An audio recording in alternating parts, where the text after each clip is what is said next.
አምነን ተናገር እንጂ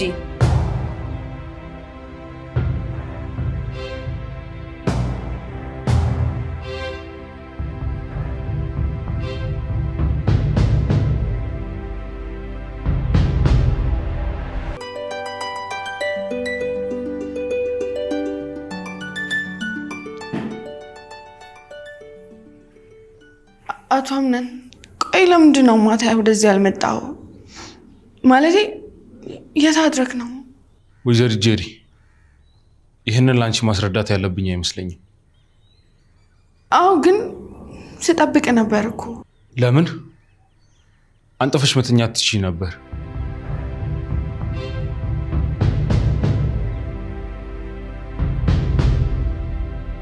ቆይ ከመረጠኝ በኋላ ለምንድን ነው እንደዚህ የሚሆነው? ማታ ያንን የመሰለ ጊዜ አዘጋጅቼ ቀረ። ወይኔ እንጂ የሆነ ነገር ማድረግም አለብኝ።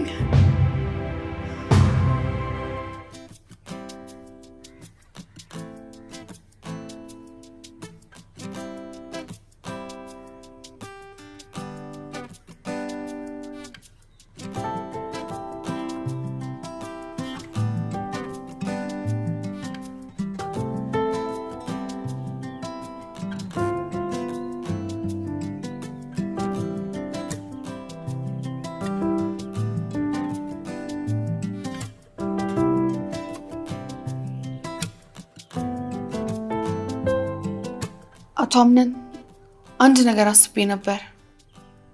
ምንድን ነው? የድርጅቱ ስራ እየከበደ ከሆነ እኔም ላግዝ እችላለሁ። አመሰግናለሁ። እባክህን ቢያት በለኝ።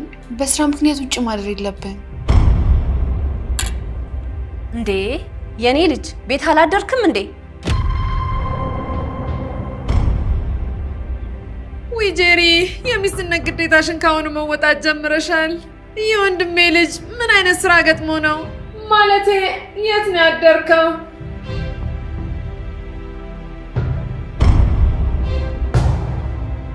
አምነን ተናገር እንጂ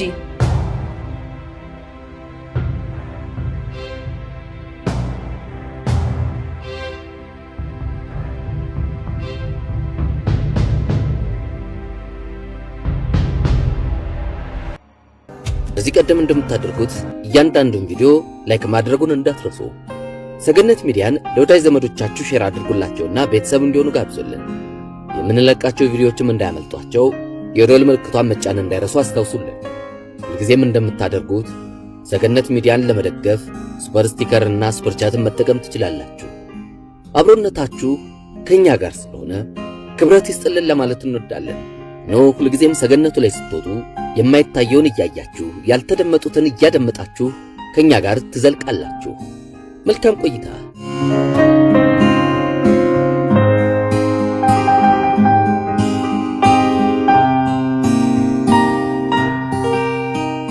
ክፍል 1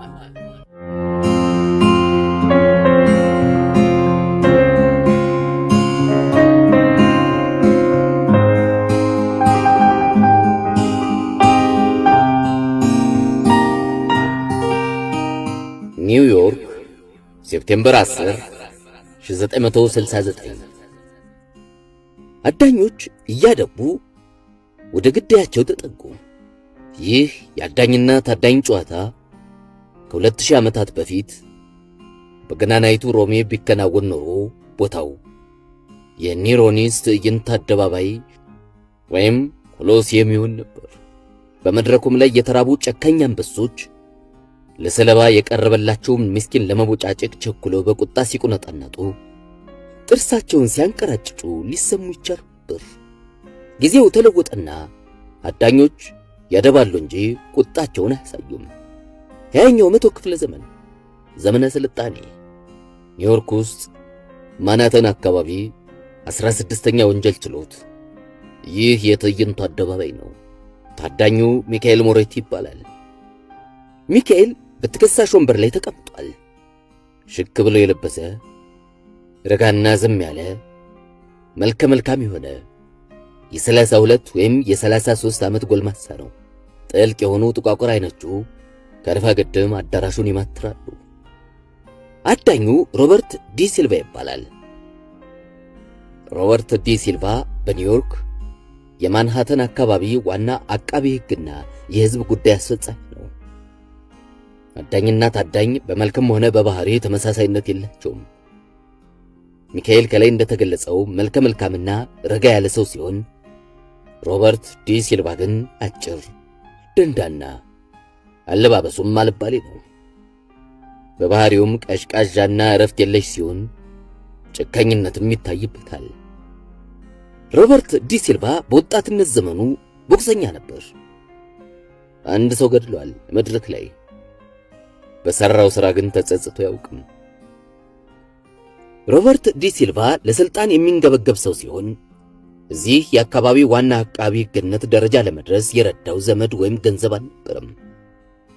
ራሱ በራሱ ነው ያደገው። የፈለገውን ለማግኘት የማይወደውን ያደርጋል። የሕዝብ ድጋፍን ለማግኘት የሕዝብ ተቆርቋሪ ሆኖ ይቀርባል። ድጋፍን ካገኘ በኋላ ያድጋል። ቀስ ብሎ ሌላ መንጠልጥያ ይፈጥራል። ዲ ሲልቫ ዓላማውን የማይስት ያደናቀፉትን የማይረሳ አድፍጦ ለመበቀል ወደ ኋላ የማይል ሰው ነው። ብዙ ጊዜ የወንጀል ክስ ሲመሰረት ዲ ሲልቫ በስሩ ከሚገኙ አቃቢ ሕጎች አንዱን በማዘዝ የአቃቢ ሕግነቱን ቦታ እንዲይዝ ያደርጋል እንጂ ራሱ አይቆምም። የሚካኤል ሞሬቲን ክስ ግን የአቃቢ ሕግ ሆኖ የመሰረተው ራሱ ነው። ሚካኤል ሞሬቲ የተጠናከረ ክስ ሲመሰረትበት ጋዜጦችና ሌሎችም የመገናኛ ዘዴዎች ወሬውን አብይ ርዕስ አድርገውት ቆይተዋል። ሚካኤል ሞሬቲ የአንቶኒዮ ግራኔሊ አማች ሲሆን ይህ ሰው ደግሞ ካሉት ኃይል የማፊያ ቡድኖች ያንዱ ካፖ ዲካፒ ወይም የበላይ አለቃ ነው። ቀደም ባለው ጊዜ አንቶኒዮ ግራኔሊ እድሜው እየገፋ በመሄድ ላይ ስለሆነ ሚካኤል ሞሬቲን ለመተካት እንደሚያስብና እንደሚዘጋጅ በየመንገዱ ወሬው ሲናፈስ ቆይቶ ነበር። ወሬው በጋዜጠኞች አፍ ሲገባ ይበልጥ ገነነ። ከዚህም በላይ ሚካኤል ሞሬቲ ለማፊያ ካፖ ዲካፒ የበላይ አለቅነት ተገቢ እንደሆነ ይወራ ጀመር። ሚካኤል ጨካኝ ሰው ነው ተባለ። የተለያዩ ወንጀሎችን ይፈጽማል። ከትንሽ ስርቆት እስከ ከፍተኛ የጭካኔ ነፍስ ግድያ ወንጀል እንዲፈጸም ያደርጋል ተባለ። ሮበርት ዲ ሲልቫ ይህን ያውቃል። ለዲ ሲልቫ ሚካኤልን ይዞ ለፍርድ ማቅረብ ማለት ትልቅ ስምና ዝና ማትረፍ ማለት ነው። ስለዚህም ሚካኤልን በጥብቅ ይከታተለው ጀመር፣ ግን አልቻለም። ሚካኤልን ለመክሰስና ለማስቀጣት የሚያስችል በቂ ማስረጃ አልተገኘም። ወንጀሉን የሚያስፈጽመው በእጅ አዙር በመሆኑ ክሱን በእርሱ በሚካኤል ሞሬቲ ላይ ለመመስረት አልተቻለም። በዚህ ሁኔታ ሮበርት ዲ ሲልቫ ያላንዳች ፍንጭ 3 ዓመት አሳለፈ። እየተበሳጨ ተስፋ እየቆረጠ አንድ ቀን ነው። ይህም ድንገት የሆነ ነገር ነበር። አንድ ሰው በነፍስ ግድያ ወንጀል ምክንያት በፖሊሶች ይያዛል። ዲ ሲልቫ ይህ ሰው የሚካኤል ሞሬቲ ተቀጣሪ እንደሆነ ያውቃል። የሚካኤል ሞሬቲ ሶልዳቲ ታዛዥ ወታደር። ይህ ሰው ካሚሎ ስቴላ ይባላል። ካሚሎና ዲ ሲልቫ ተነጋገሩ። ካሚሎ ለዲ ሲልቫ ከጦመ ሙዚቃ የሚጥም ውብ ነገር ነገረው። ይህ ጦም ሙዚቃ ሚካኤል ሞሬቲን ለሰንሰለት ሲዳርገው ሮበርት ዲ ሲልቫ አልባኒ ወደሚገኘው የኒውዮርክ ስቴት ሀገረ ግዛት ጽሕፈት ቤት ለመዘዋወር የማያወላውል እድል ያለው እንዲሆን ያደርገዋል። እንዴት? ነገሩ እንዲህ ነው።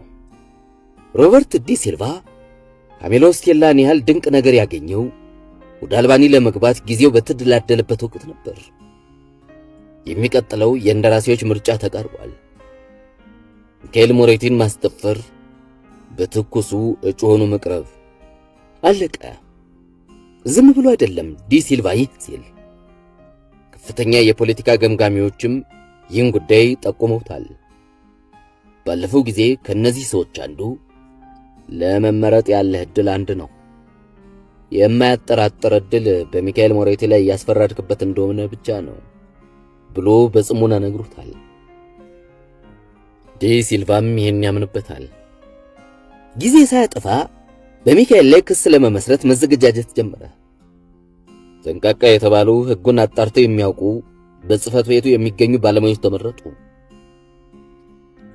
በሚካኤል ሞሬቲ ላይ ዙሪያ ገባውን የተደፈነ የማይገሰስ መረጃ ተጠናቀረ። የሚካኤል ጠበቃ ሊመታቸው ይችላሉ የተባሉ መረጃዎች ተነቅሰው ወጡ። ጉዳዩን ለማጠናቀር 15 ቀን ወሰደ። ክሱን የሚያየው ሸንጎ ተመረጠ። የማፊያ ጉዳይ አስጊ ነው። ጠንካራ የሸንጎ አባላት አደጋ ሊደርስባቸው ይችላል። ይህ ቢሆን በማለት ተተኪ የሸንጎ አባላት ሳይቀር ተመረጡ። የሸንጎ አባላቱ ታላቅ ጥበቃ እንዲደረግላቸው ተወሰነ። ክሱ ተመሰረተ። በሚካኤል ሞሬቲ ላይ የተመሰረተውን የወንጀል ክስ ለማሸነፍ ይችል ዘንድ ሮበርት ዲ ሲልቫ የተማመነበት ምስክር ካሜሎ ስቴላ ነው። በመሆኑም ካሜሎ አንዳች አደጋ እንዳይደርስበት በከፍተኛ ጥንቃቄ በመጠበቅ ላይ ይገኛል። ዲ ሲልቫ ያለፈውን ያስታውሳል። ለምሳሌ ከዚህ በፊት በኤብት ውስጥ ኢድ ሪሌስ ላይ የደረሰውን አይዘነጋውም። ኤብ ይህን በመሰለ ክስ ላይ አስፈላጊ የሆነ የአቃቢ ሕግ ምስክር ነበር። አደጋውን በመፍራት ጥበቃ እየተደረገለት እያለ ነበር ድንገት ከ6ኛ ፎቅ ላይ ተወርውሮ ተፈጥፍጦ የተገኘው። ስለዚህ ካሜሎ ስቴላ ዋናው ምስክር በጥብቅ መጠበቅ አለበት። የማይክል ሞሬቲ የወንጀል ጉዳይ እስከሚታወቅበት ቀን ድረስ ካሜሎ በድብቅ ከአንድ ቦታ ወደ ሌላ እየተዘዋወረ እንዲያደር ሲደረግ ቆየ። አሁን ጉዳዩ መታየት ጀምሯል። ካሜሎን ባንዲት ከአንድ በላይ መግቢያ በሌላት ክፍል ውስጥ እንዲኖር ሲደረግ በጣም ታማኝ በሆኑ 4 ጠንካራ ሰዎች ይጠበቃል። ማንም ሰው ካሜሎ ጥግ እንዲደርስ አይፈቀድለትም። ካሜሎ ለሮበርት ዲ ሲልቫ በጣም አስፈላጊ ሰው ሆነ። እዚያም ላይ ካሜሎ በሙሉ ልብ የሚያውቀውን ሁሉ ሊናገር የሚችለው አደጋ እንደማይደርስበት ካወቀ ብቻ ነው። ያኔ የዲ ሲልቫን ኃያልነት ይገነዘባል። የሚፈራው ነገር አይኖርም። የሚካኤል ሞሬቲ ጉዳይ በሸንጎ ሲመረመር ይሄው የዛሬው 5ኛ ቀን መሆኑ ነው። ይህ ጉዳይ በሸንጎ ሲመረመር የዛሬው 5ኛ ቀን ቢሆንም ጄኒፈር ፓርከር ግን በሸንጎ ፊት ስትቀርብ ይህ የመጀመሪያ ቀን ነው። ጄኒፈር የ24 ዓመት ለግላጋ ወጣት ናት። ፀጉሯ ጥቁር ነው። ፊቷ የገረጣ ይመስላል። አይኖቿ አረንጓዴ ቀለም ሲኖራቸው ገጽቷ ብልህነቷን ይናገራል። ቆንጆ የምትባል አይደለችም። ሆኖም የሚስብ ነገር አላት። ደፋር፣ ሩህሩህ፣ ንቁ መሆኗን ከገጽቷ ላይ ማንበብ ይቻላል። አንዴ ያያት ሰው ለዘላለም አይረሳትም። በአእምሮ ውስጥ የመስረጽ ኃይል አላት። ጄኒፈር የተቀመጠችው በጉዳይ አስፈጻሚዎች ወንበር ላይ ሲሆን እዚህ አብሯት የተቀመጡ ሌሎች ረዳት ጉዳይ አስፈጻሚዎችም አሉ። በጠቅላላው 6 ናቸው ከሷ ጋር። 6ቱም የተጣለባቸውን ኃላፊነት በታማኝነት እንደሚወጡ ቃለ መሐላ ገብተዋል። ጠዋት ጄኒፈር ቀጥ ብላ ነበር የተቀመጠችው። ምናልባትም ዛሬ ጠዋት አጋጣሚ አስገርሟት ይሆናል። የጧቱን ሁኔታ ስታስበው ገረማት። ሁሉ ነገር ተበላሽቶ ነበር። በመጀመሪያ ከጧቱ 2 ሰዓት አቃቢ ሕግ ቢሮ ደርሳ ቃለ መሐላውን እንድትፈጽም ተነግሯት ስለነበረ ማታ ባለደውል ሰዓቷን ልክ 12 ሰዓት ከጧቱ እንዲቀሰቅሳት ሞላችውና ተኛች። ስትነቃ ግን ከጧቱ 1 ሰዓት ተኩል ሆኖ ነበር። ሰዓቱ የሆነ ጉድለት ነበረው ማለት ነው። ረፍዶ ስታገኘው ደነገጠች። እንዳሰበችው ገላዋንም ሳትታጠብ ልብሷን ለባብሳ ስትወጣ የአንደኛው ጫማ ሷል ወለቀና ወደቀ። ልብሷን መቀየር አለባት ማለት ነው። ከሌላ ጫማ ጋር አይሄድማ የለበሰችው ልብስ። እየተጣደፈች ልብሷን ቀይራ ወጣች። በአውቶቡሱ ለመሄድ ያሰበችው ቀረና ታክሲ መፈለግ ያዘች። ያውም ገንዘቡ ጣጣ ነው። ያም ሆኖ ያገኘችው ታክሲ ነጂ ዳተኛ ከመሆኑም በላይ ወሬው አይጣል ነው። ዓለም ለምን ተፈጠረች? ለምንስ ትጠፋለች? እያለ እንደነተረካት በፍርድ ቤት ወንጀል ችሎት አካባቢ ደረሰች። ወርዳ ስትገባ ሩብ ሰዓት ዘግይታ ነበር። የአቃቢ ሕጉ ቢሮ ውስጥ የሚሰሩ 25 ያህል ወጣት የሕግ ጠበቆች ተሰብስበዋል። ቢሮው በሚገባ የተሰናዳ ሲሆን ንጹህና ምቹም ነው። አንድ ትልቅ የስብሰባ ጠረጴዛ ሲገኝበት በዚህ ጠረጴዛ ዙሪያም ወንበሮች አሉ። በፊት ለፊት ካለው ሌላ ጠረጴዛ ጀርባ ምቹ የሆነ የቆዳ ሶፋ ይታያል። ጄኒፈር ወደዚህ ክፍል ገብታ ይቅርታ ጠይቀች። ሮበርት ዲ ሲልቫ ንግግር በማድረግ ወይም መመሪያ በመስጠት ነበር። መግባቷን ሲሰማ ንግግሩን አቋርጦ ዞር ብሎ እያያት ምን ማድረግሽ ነው? ለሻይ ግብዣ የተጠራሽ መሰለሽ? ሲል ገሰጻት። በጣም አዝናለሁ። ይቅርታ ባይ አዝንሽ አላዝንሽ እዚህ ውስጥ አያገባኝም። ሆኖም ለወደፊቱ አስቢበት። ሌሎች ጄኒፈርን አየት ተደረጓት። ሚስኪን የሚለውን ፊታቸውን ዲ ሲልቫ እንዳያይባቸው እየተጠነቀቁ ዲ ሲልቫ ወደ ጀመረው ነገር ተመልሶ ቁጣ በመሰለ ንግግር ቀጠለ። ሁላችሁም እዚህ አካባቢ ሕግ ቢሮ የመጣችሁበትን ምክንያት አውቃለሁ። እኔ እንዴት እንደምሰራ ካያችሁ፣ የምታገኙትን ያህል ዕውቀት ከኔ ከለቃቀማችሁ፣ የፍርድ ቤት አቀራረቦችን ካወቃችሁና አሁን ዝግጁ ነን ብላችሁ ካመናችሁ በኋላ የአንድ ወንጀለኛ ነገር ፈጅ ለመሆን እኔንም ሆነ ይህን ቤት ጥላችሁ ውልቅ እንደምትሉ አውቃለሁ። ሆኖም ተስፋ መቁረጥ አያሻም። ከዚህ ሁሉ ሰው ምናልባት አንዱ ሊተካኝ ይችል ይሆናል አለ ወደ ምክትል ጉዳይ አስፈጻሚው እየተመለከተ። አሁን ቃለ መሐላውን ይፈጽሙ አለ። የቃለ መሐላውን ስነ ስርዓት ፈጸሙ። ይህ እንዳበቃ ዲ ሲልቫ ከእንግዲህ ወዲያ ቃለ መሐላ የፈጸማችሁ በቃል ኪዳናችሁ መሰረት ሕግን የምታገለግሉ ሰዎች ናችሁ። ቃል ኪዳናችንን እንዳናፈርስ አምላክ ይርዳን በሉ። የምትረዱት ነገር ቢኖር ፍርድ ቤት የተማርነው ሁሉ በተግባር የምናሳይበት ነው። ሆኖም አትፈንድቁ።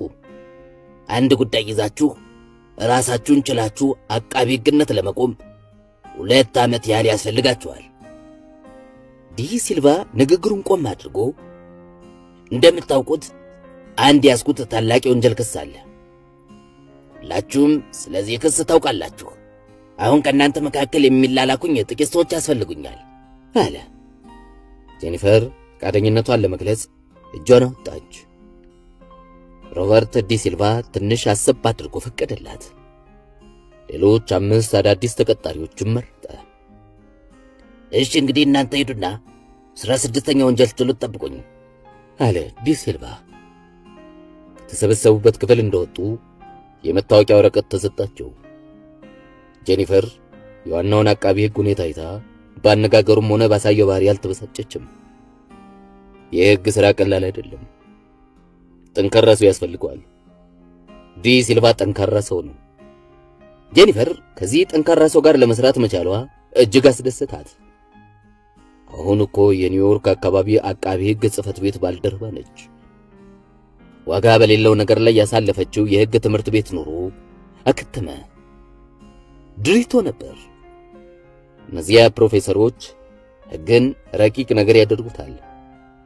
ታዲያ ትምህርት ቤት እያለችም ቢሆን ጄኒፈር ከዚህ ከሚሉት ባዶ ባሻገር ስለ ሰዎች የሚናገር የሰው ልጆችና ተምኔቶቻቸውን የሚመለከት ሕግ እንዳለ ይታወቃት ነበር። እዚያ ለመድረስ ግን መማር እንዳለባት ታውቅ ነበር፣ ፈተናን ማለፍ።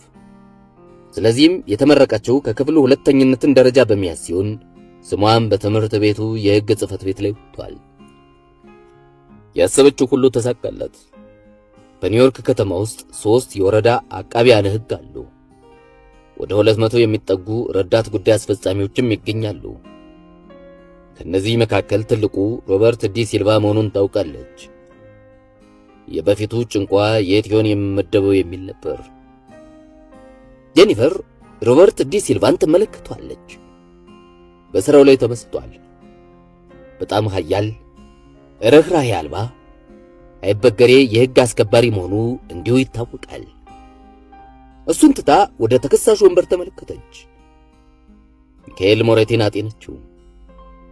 በጋዜጦች ላይ የተጻፈውን በክሱ ላይ የተቀመጠውን ነገር ሁሉ በደንብ አድርጋ እንዳነበበችው ብታውቅም ሚካኤል ሞሬቲን ስታየው የተነገረበት ነገር ሁሉ እውነት አልመስልሻት።